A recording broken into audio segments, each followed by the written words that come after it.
한국인 여성이 아프리카 탄자니아 출신의 남성을 낯선 땅에서 운명처럼 만나 임신을 하고 아이들을 낳으며 사랑과 가족을 일구어가는 감동적인 이야기입니다. 영상 시청하시기 전에 구독과 좋아요를 눌러주세요. 저희에게 큰 힘이 됩니다. 박지연은 30세의 나이에 국제 NGO에서 활동하는 프로젝트 매니저였습니다. 그녀는 조직에서 유능하다는 평가를 받으며 유럽이나 북미 지역에서의 활동을 기대하고 있었습니다. 그러나 인사 발표 날, 그녀는 예상치 못하게 아프리카 탄자니아 주재원으로 선발되었다는 소식을 듣게 됩니다. 흥미롭고 도전적인 미션이라는 말을 들었지만 한편으론 정보가 많지 않은 아프리카 대륙과 탄자니아라는 국가에 대한 막연한 두려움이 찾아왔습니다. 회사에서 주재원으로 선발되었을 때 지연은 상사의 축하와 함께 맡게 될 프로젝트 개요를 간단히 전해 들었습니다. NGO는 현지에서 지속 가능한 농업 사업과 사회 공헌을 동시에 추진하기 위한 TF를 구성하고 있었고, 지연이 그 중심에 투입될 예정이었습니다. 지연은 의아했지만 성실한 성격 탓에 주어진 과업을 피할 수 없음을 깨닫고 차근차근 정보 수집을 시작했습니다. 탄자니아의 수도 다르에스살람과 주변 지역, 그리고 현지인들과의 협업 방법 등을 공부하며 스스로 마음을 다잡았습니다. 공항에 도착했을 때 생전 처음 느껴보는 아프리카의 공기와 건기 특유의 뜨거운 태양이 그녀의 온몸을 감쌌습니다. 입국 심사를 받고 수화물을 찾으러 가는 동안 지연은 불안과 설렘이 교차하는 복잡한 감정을 느꼈습니다. 동시에 이곳에서의 경험이 어떻게 펼쳐질지 전혀 상상할 수 없어 마음 한 구석이 두근거리기 시작했습니다. 현지에 도착한 직후 탄자니아 지사에서 일하는 한국인 팀장에게 가이드를 받았습니다. 그는 아프리카에 대한 선입견이 많겠지만 직접 부딪혀보면 또 다를 거야. 아무리 위험한 면이 있더라도 사람 사는 곳은 다 똑같이 따뜻한 구석이 있어 라며 그녀를 안심시켰습니다. 그 말 그대로였습니다. 처음 몇 주간은 놀랍도록 적응이 빨랐습니다. 하지만 생각지 못한 크고 작은 문화 차이가 지연을 당황하게 했습니다. 예를 들어 회의 시간을 정해도 현지인들이 늦게 오는 일은 다반사였고, 한국에서처럼 빠른 진행을 요구하면 상대방이 불쾌해하는 경우도 있었습니다. 또한 사업 파트너들과의 소통에서 영어는 통했지만 때로는 스와힐리어가 필요한 상황이 발생하여 번역을 구해야 했습니다.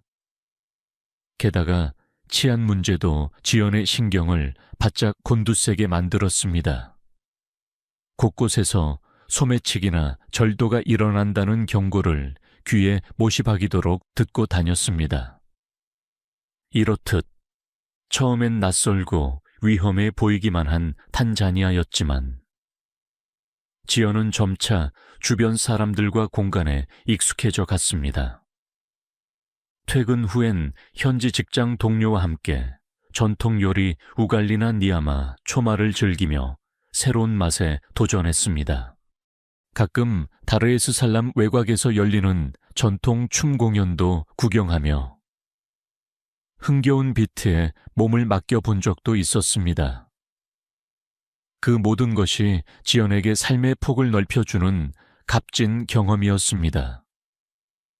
프로젝트가 조금씩 자리를 잡아가던 어느 날, NGO 측에서 현지 협력업체 관계자와의 미팅이 잡혔습니다. 그 업체는 농산물을 수출입하며 지역 사회의 자립을 돕는 활동을 하는 사회적 기업이었습니다. 미팅 장소로 향한 지연은 이사회 대표라는 직함을 지닌 한 남자를 소개받았습니다. 그는 탄자니아 북부 출신으로 마사이족 마을에서 자라난 엘리아스 오코티, 엘리앗 오코티라는 인물이었습니다. 키가 훤칠하고 단단한 체격에 다부진 표정을 가진 엘리아스는 따뜻한 미소를 지니고 있었습니다.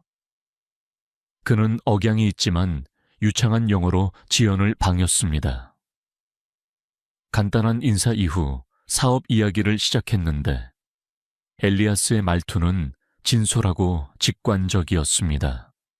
그는 농업 관련 지원이 탄자니아의 미래를 바꿀 핵심 동력이라고 믿고 있었고, 이 프로젝트가 성공한다면 지역 주민들에게 큰 희망이 될 거라며 열정적으로 설명했습니다. 지연은 그의 열정에 크게 감동했습니다. NGO에서 이런 프로젝트를 수치로만 접근하는 사람들과 달리 엘리아스는 지역의 삶과 사람들을 중심에 두고 있었습니다. 미팅이 끝나갈 무렵 엘리아스는 지연에게 현장을 직접 둘러보는 것이 어떻겠냐는 제안을 했습니다. 가벼운 마음으로 승낙한 지연은 프로젝트 담당 팀원들과 함께 주말에 그가 운영하는 농장과 인근 마을을 방문하기로 했습니다. 엘리아스가 이끄는 아루샤 지역의 농장은 탄자니아 북부의 호수 인근에 자리 잡고 있었습니다. 광활한 평야와 눈부신 햇살, 그리고 한없이 맑은 하늘이 펼쳐진 그곳에서 지연은 마치 자연의 위엄을 온몸으로 느꼈습니다. 풍경은 아름다웠지만 그곳에 사는 사람들의 일상은 생각보다 훨씬 어려운 환경에 놓여 있었습니다. 안정된 식수나 의료 지원은 부족했고 고용 기회도 제한적이었습니다. 지연은 이곳에서 아이들을 만나 그들의 환한 미소에 감동했습니다. 아이들은 낡은 옷을 입고 있었지만 서로 장난치며 웃고 떠드는 모습, 너무나 순수해 보였습니다. 엘리아스는 이렇게 돌봐야 할 어린 생명들을 위해 내가 할 수 있는 일들을 찾고 있다고 말했습니다. 이 현지 방문을 통해 지연은 마음 깊숙한 곳에서부터 내가 하는 일이 단순한 업무 이상의 의미를 지닌다는 걸 깨닫기 시작했습니다. 그런데 농장을 둘러보던 중 갑자기 도로 근방에서 시위가 벌어져 혼란이 일어났습니다. 그날 마을 인근의 도로 개발 문제로 갈등이 생겨 현지 주민과 지방행정당국이 심하게 대치하고 있던 참이었습니다. 시위대가 지나가면서 돌을 던지고 채 흠집을 내기 시작하자 현장에 있던 사람들은 정신없이 흩어졌습니다. 지연 역시 일행을 보호하려 했지만 예상치 못한 돌발 상황에 우왕좌왕할 수밖에 없었습니다. 그때 엘리아스가 달려와 지연의 팔을 잡고 안전한 곳으로 재빨리 이동시켰습니다. 그는 군중 속에서도 침착함을 잃지 않고 옆 골목으로 그녀를 이끌어가며 절대 떨어지지 말아요 라고 당부했습니다. 지연은 엘리아스의 손을 붙잡고 뛰면서 이 남자가 보여주는 강인함과 리더십에 또 한 번 놀랐습니다.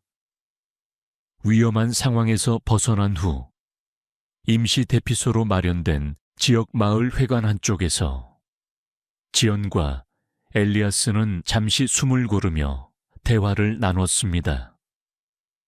지연은 자신이 굳게 쥐고 있던 엘리아스의 손을 슬며시 놓으며 조금 쑥스러운 표정을 지었습니다. 고마워요. 당신이 없었으면 어떻게 됐을지 모르겠어요 라고 말하자 엘리아스는 아무렇지도 않다는 듯 웃으며 이곳에 온 이상 내가 지켜줘야지요 라고 답했습니다. 짧은 대화 속에서 지연은 엘리아스가 참으로 따뜻한 사람이라는 걸 다시금 느꼈습니다. 겉보기엔 단단하고 굳은 심지를 가진 인물 같았지만 사실 그는 주변 사람들을 배려하고 보호하는 데 진심을 다하는 인물이었습니다. 그날 이후 지연은 프로젝트 일정 외에도 엘리아스와 자주 연락하며 현지 상황을 공유하고 봉사활동에 같이 참여하는 등 점차 가까워졌습니다. 서로 다른 문화와 언어, 그리고 삶의 경험을 가져서인지 대화를 할 때마다 새로운 발견과 깨달음이 생겨났습니다. 지연은 엘리아스가 전해주는 탄자니아 전통 문화와 관습에 대해 귀담아 들었고, 엘리아스 역시 한국의 조직 문화와 산업 발전 경험 등을 배우며 감탄했습니다. 그렇게 둘은 마치 오래전부터 알고 지낸 친구처럼 서서히 서로의 존재가 익숙하고 편안해졌습니다. 지연과 엘리아스 사이에 연애 감정이 피어난 것은 어쩌면 자연스러운 일처럼 보였습니다. 그러나 막상 지연이 그 감정을 자각했을 때에는 여러 복잡한 생각이 밀려들었습니다. 우린 너무나 다른 환경에서 자랐고, 지금 나는 주재원 임무를 수행하러 온 지 얼마 되지 않았다. 만약 내가 임무를 마치고 본국으로 돌아가야 한다면 이 관계는 어떻게 되는 걸까라는 불안감이 스쳤습니다. 하지만 프로젝트가 진행되면서도 두 사람은 업무상의 접촉이 잦았고 수시로 만나거나 연락을 주고받는 날이 많았습니다.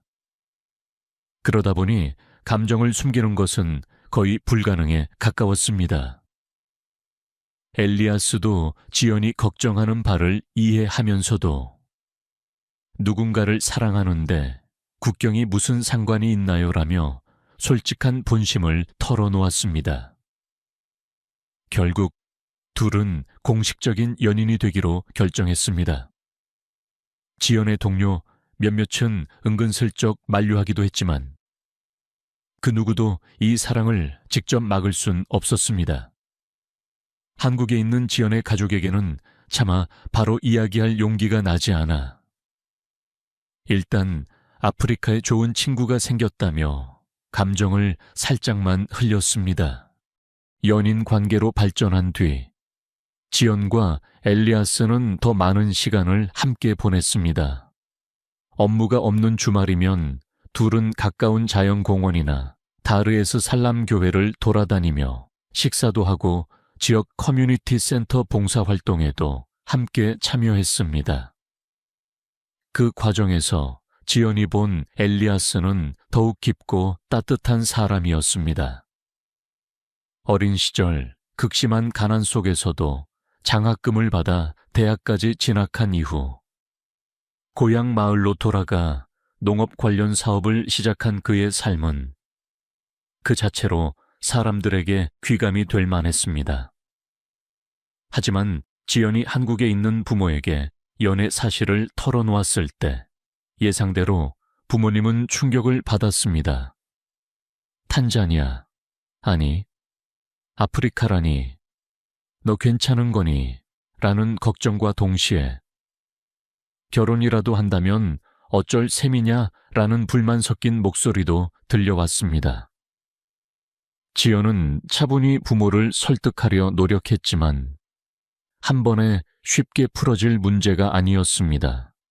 엘리아스는 지연이 가족 문제로 힘들어한다는 걸 알고 어떻게든 도와주고 싶어 했습니다. 부모님께 나를 직접 소개해주면 어떨까요? 비록 멀리 떨어져 있지만 영상 통화라도 할 수 있잖아요. 라고 제안했습니다. 지연도 망설였지만 결국 용기를 내어 부모와 영상 통화를 연결했습니다.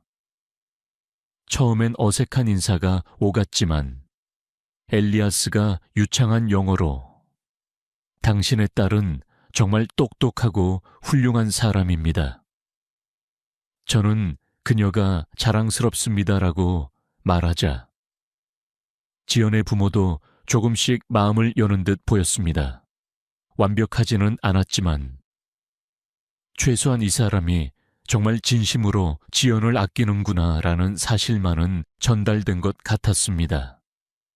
시간이 지나면서 탄자니아 전역이 불안정해지는 사건들이 이어졌습니다. 국경 분쟁으로 인한 난민 유입, 정치적 갈등, 경제 위기로 인한 물가 폭등 등이 이어지며 사회적 분위기가 불안해졌습니다. 지연이 몸담은 프로젝트 역시 예산 지원이 줄어들고 각종 승인 절차가 지연되는 등 여러 문제에 부딪혔습니다. 특히 치안 상황이 악화되면서 지연의 NGO에서도 안전 문제를 고려해 한국인 주재원들의 조기 철수를 검토하자는 움직임이 일어났습니다. 이미 여러 단체의 아프리카 사업이 축소되는 사례가 늘고 있었기 때문에 지연도 이 위기에서 자유롭지 못했습니다. 만약 본사가 철수 명령을 내리면 지연은 한국으로 돌아가야 했습니다. 엘리아스 역시 협력 프로젝트가 중단될 위기에 처하자 심각한 표정을 지었습니다. 이대로 사람들이 떠나버리면 그동안 쌓아온 노력과 희망들이 물거품이 되고 말 텐데라며 속상해했습니다. 지연도 이 프로젝트가 지역 주민들에게 작은 희망이라도 주고 있다고 믿었기에 중단을 받아들이기가 쉽지 않았습니다. 본사 차원에서 주재원 회의를 열었고 지연은 이 회의에 원격으로 참석하여 프로젝트 지속의 필요성을 열변했습니다. 지금 철수하면 현지 주민들에게 이중의 상처를 주는 것과 다름없습니다. 우리는 사회적 책임을 다해야 합니다. 라는 설득에 일부 임원들은 긍정적인 반응을 보였습니다. 하지만 최종 결정은 조금 더 시간을 두고 검토하기로 합의되었습니다. 회의가 끝난 뒤 지연은 엘리아스와 함께 향후에 대해 이야기를 나눴습니다. 그래도 만약 NGO에서 나를 철수시키고 한다면 난 어떻게 해야 할까? 지연이 떨리는 목소리로 물었습니다. 엘리아스는 한참 동안 그녀를 바라보았습니다. 그 눈빛 속에는 당신이 어떻게 결정하든 난 당신을 지지하겠다 는 확고함과 동시에 떠나지 말아달라 는 간절함이 뒤섞여 있었습니다. 결국 엘리아스는 나는 당신을 놓치고 싶지 않습니다. 나는 여기에 남아서 마을 사람들을 위해 일해야 하지만 만약 당신이 돌아가야 한다면 우리 관계는 어떻게 될까요? 라고 솔직히 말했습니다. 지연도 마음이 복잡했습니다. 한국에서 안정된 생활을 할 수 있지만 사랑하는 사람과 프로젝트의 가능성을 포기해야 합니다. 반대로 탄자니아에 남는다면 안전과 생활의 편의를 모두 걸어야 했습니다. 그러나 지연의 대답은 의외로 단호했습니다. 만약 내가 한국으로 돌아가더라도 결국 다시 올 것 같아. 내 마음은 당신과 여기에 있으니까 프로젝트가 불확실한 상황에도 불구하고 지연과 엘리아스는 서로가 하나의 가족이 되기로 마음먹었습니다. 지연은 우선 결혼식을 간소하게 올리자 나중에 한국에 갈 기회가 생기면 그때 한국식 예식도 할 수 있겠지라고 제안했고 엘리아스도 이에 동의했습니다. 결혼식 장소는 엘리아스의 고향 마을 근처 교회에서 진행되었습니다. 소박하지만 진심이 담긴 예식이었습니다. 지연의 한국인 동료들은 물론 마을 주민들과 엘리아스의 친지들이 모여 두 사람을 축복해 주었습니다. 엘리아스가 전통 의상을 입고 등장했을 때 지연은 의아하면서도 뭉클한 감정을 느꼈습니다. 어쩌면 이렇게 다른 문화를 가진 사람과 내가 결혼을 하는 거지 라는 생각보다 이 사람이 있기에 내가 이 땅을 더 사랑하게 되었구나 라는 마음이 더 크게 다가왔습니다. 결혼 후에도 지연은 탄자니아에서 주재원 역할을 계속 이어갔습니다. 본사에서는 여러 문제가 겹치며 프로젝트 규모를 축소하려 했지만 지연은 지역 사회와 긴밀히 협력하며 최소한의 자원이라도 유지하고자 노력했습니다. 마을 주민들은 지연을 우리 동네의 한국인 며느리라 반갑게 맞아주었습니다. 시간이 흐르고 지연이 첫 아이를 임신했다는 소식이 전해지자 모두가 환호했습니다.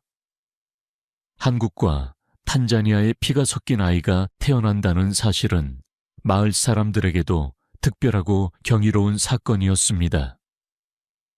임신 기간 동안 마을에서 축하 파티가 열렸고 전통 음식을 준비하는 주민들의 모습이 지연에게 꿈만 같았습니다.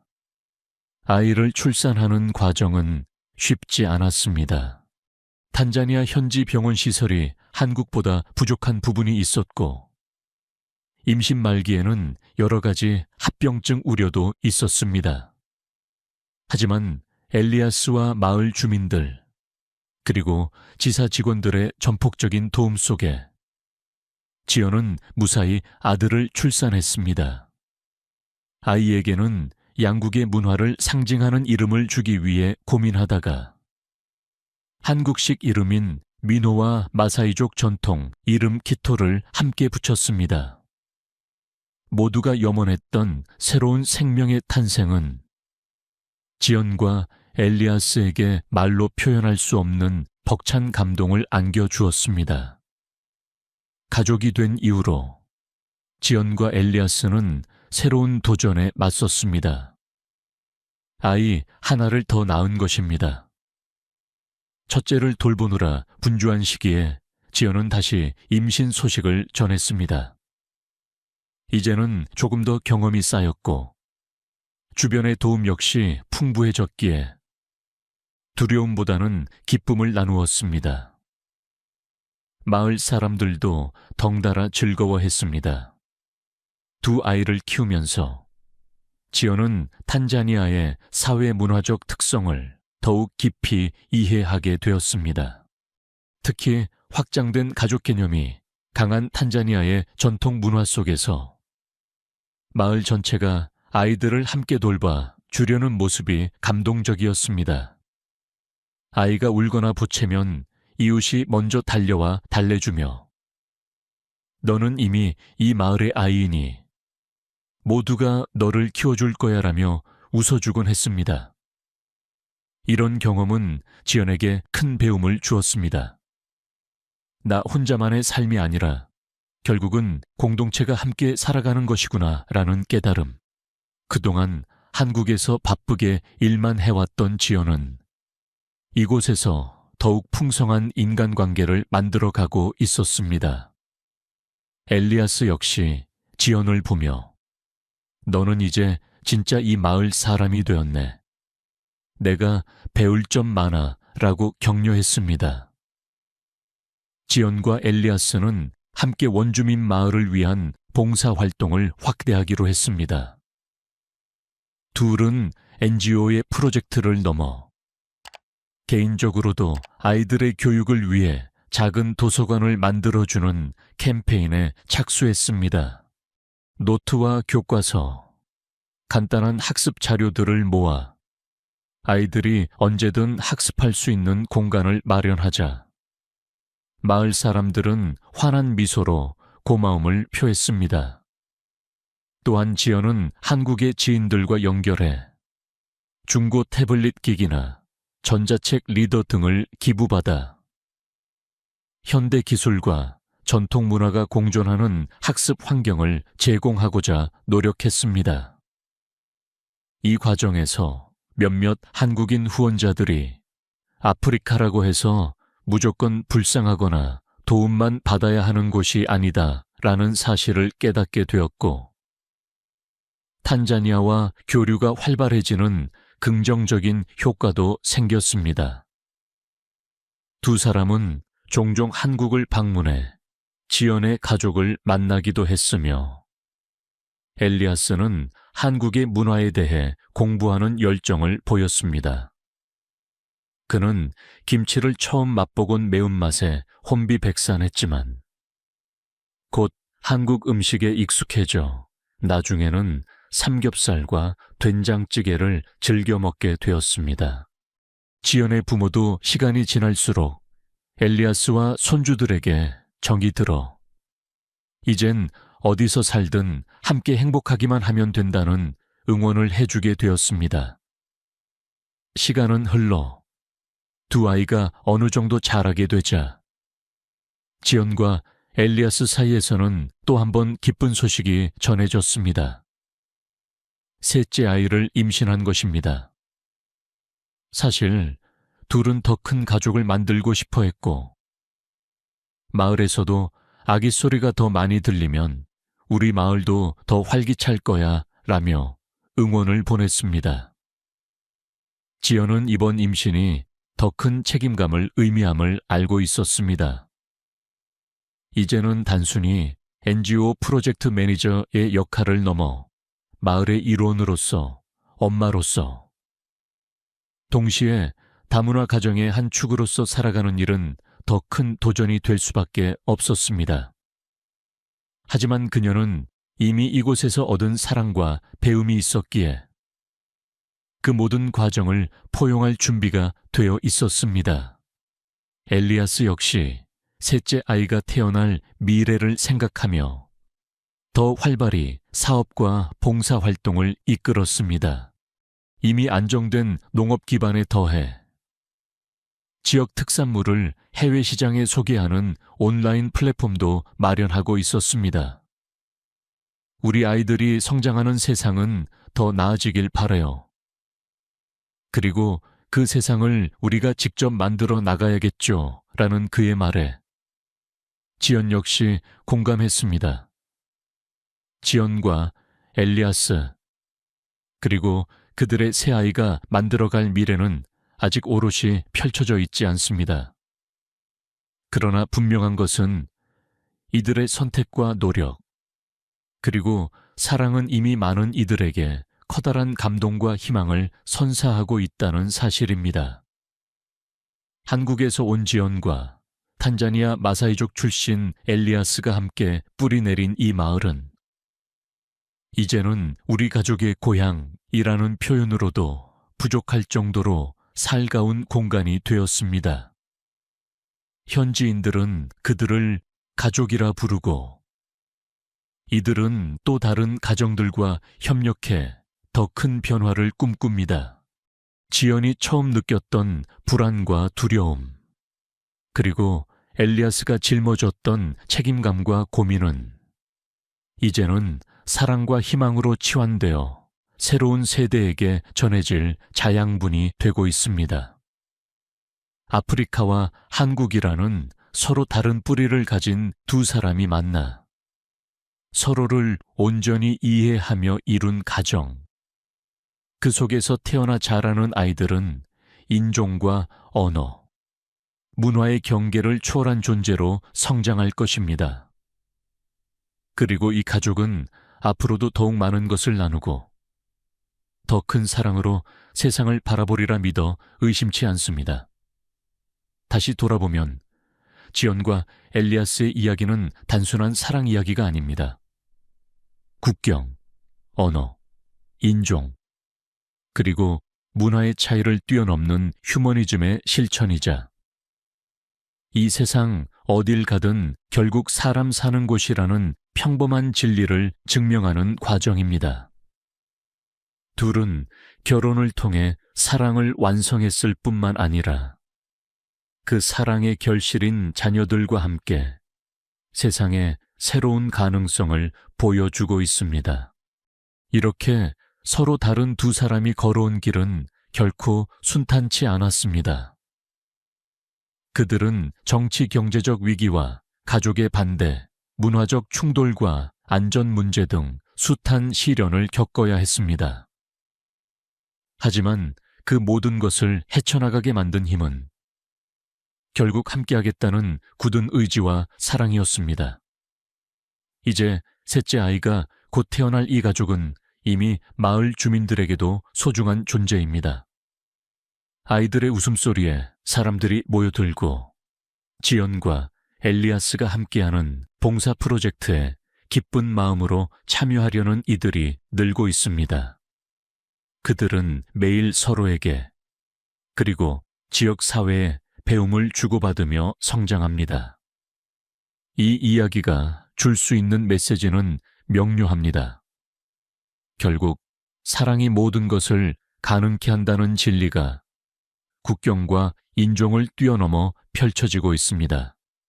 그리고 그 사랑이 지닌 힘은 그 어느 누구도 예상하지 못할 기적을 만들어낼 수 있다는 것입니다. 이렇듯 지연과 엘리아스 그리고 아이들이 만들어 나갈 미래는 계속될 것입니다. 인생은 결코 한순간에 정해지지 않으며 서로 다른 삶이 만나 만들어내는 무수한 연결의 순간들이 끝없는 스토리를 만들어 갑니다. 우리는 이 가족이 밟아가는 모든 걸음걸음마다 따뜻한 인간애와 휴머니즘이 깃들어 있음을 기억합니다. 그리고 이 아름다운 가족의 이야기가 먼 훗날 더 많은 사람들에게 위안을 주고 마음을 움직이는 원동력이 되기를 소망해 봅니다. 오늘도 시청해 주셔서 감사합니다. 영상이 유익하셨다면 구독과 좋아요, 댓글까지 부탁드리겠습니다.